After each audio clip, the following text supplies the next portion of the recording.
మనలో చాలా మంది ఆశ్చర్యంగా అడిగే ప్రశ్న ఏమిటంటే, శివుడికి విష్ణువుకి లక్షల మందిరాలు బ్రహ్మదేవునికి ఆలయాలు ఎందుకు తక్కువ ఉన్నాయని చాలా మంది అడుగుతుంటారు కదా.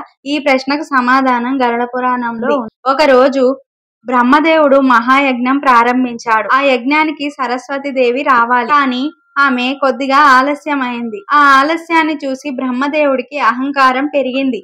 బ్రహ్మదేవుడు సరస్వతి దేవి గురించి ఎదురు చూడకుండా పక్కనే ఉన్న అప్సరస్సుతో యజ్ఞం ప్రారంభించాడు. అప్పుడే వచ్చిన సరస్వతి దేవికి కోపంతో బ్రహ్మదేవుడిని చూసి ఆయన ముందు నిలబడి ఒక శాపం ఇచ్చింది. ఈ రోజు నుంచి నీకు భూమిపై పూజలు ఉండవు, చాలా తక్కువగా ఉంటాయి. ఈ మందిరాలు దాదాపు నిర్మించబడవు. నీకు ఇప్పటి నుంచి కొత్తగా గుడ్లు కట్టరు అని శాపనార్థం పెడుతుంది సరస్వతి దేవి. అందుకే బ్రహ్మదేవుడికి మందిరాలు తక్కువగా ఉంటాయి. కానీ ఈ భారతదేశంలో ప్రసిద్ధిగా ఉన్న ఒకే ఒక్క బ్రహ్మ ఆలయం రాజస్థాన్ లోని పుష్కర్ బ్రహ్మ మందిరం మాత్రం. ఈ కథ మనకు చెప్పేది ఒక్కటే, దేవుడైనా తప్పు చేస్తే ఫలితాన్ని తప్పించుకోలేడని.